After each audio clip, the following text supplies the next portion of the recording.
Hey everyone, Valentine's Day is just around the corner, and I wanted to create something special for my wife this year, so I decided to paint her portrait. But first, I needed the perfect frame. This antique gold frame caught my eye. It feels just right for the occasion.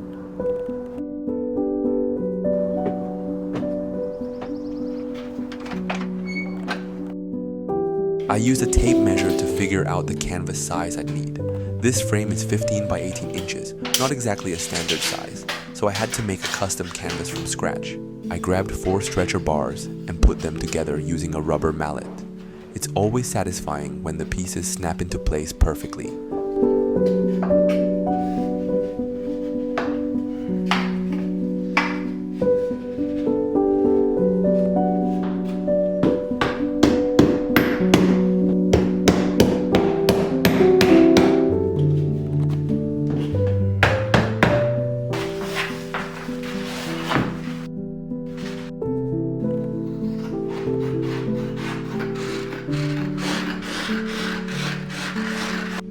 I stretched the canvas over the frame, pulling it tight and stapling it down. This part is both therapeutic and a little nerve-wracking, making sure it's taut but not too tight.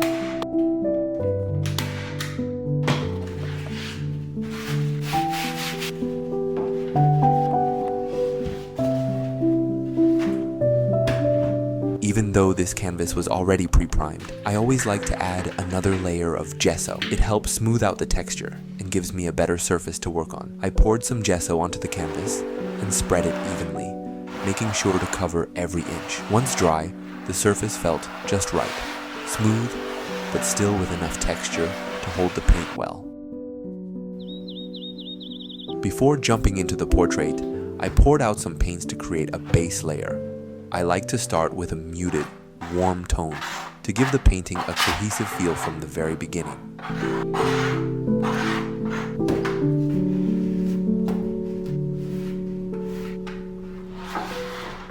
Now it's time to start painting. I like to begin with big shapes, focusing on the overall structure before getting into the details. I lay down the shape of the hat first, mapping out its position on the canvas. I loosely sketch in the florals, keeping them abstract and impressionistic at this stage. I block in the face, just broad strokes to establish light and shadow without worrying about the fine details yet, making sure everything feels balanced before refining the forms. Once the structure is in place, it's time for my favorite part, building texture with a palette knife. I add thick layers of paint, especially in the florals and fabric, creating a rich, dimensional effect.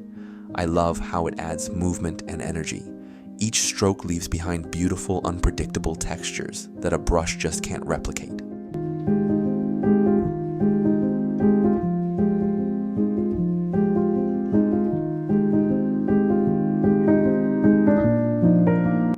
For the flowers on the hat, I use thick paint, applying it generously with a brush to leave visible texture.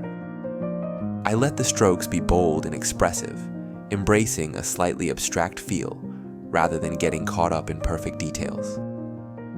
The florals feel lively and spontaneous, blending naturally with the rest of the painting.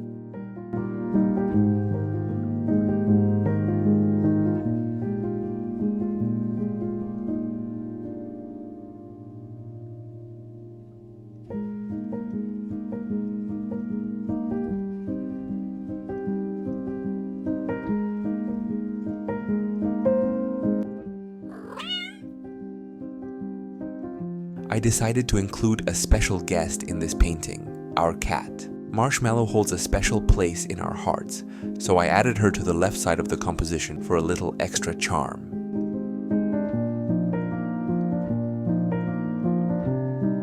As I continued painting, I made sure to step back and squint from time to time. This helps me see the overall composition more clearly, making it easier to judge values, balance, and how the colors interact. It's a simple trick, but it makes a huge difference in keeping everything cohesive.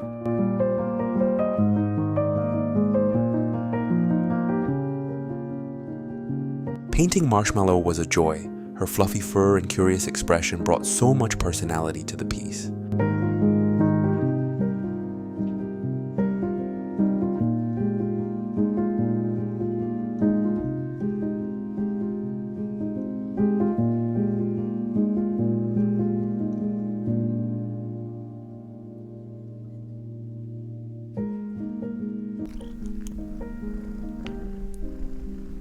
While waiting for the painting to dry, I noticed the frame had a missing corner. I grabbed some wood filler and a putty knife to patch it up.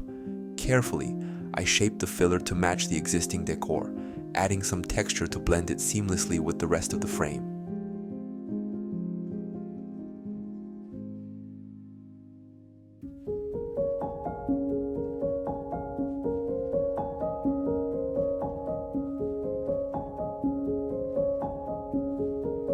Once it dried, I added a touch of antique gold wax paint, and it looked as good as the damage was never there.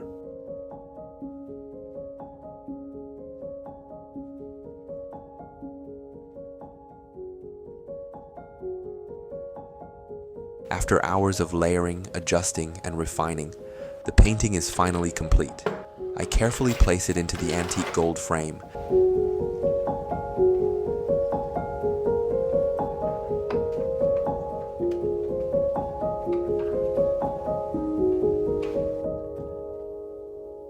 And here it is, the final portrait. My wife, Marshmallow, and a frame that ties it all together. If you enjoyed this video, don't forget to like, comment, and subscribe for more art adventures. Thanks for watching.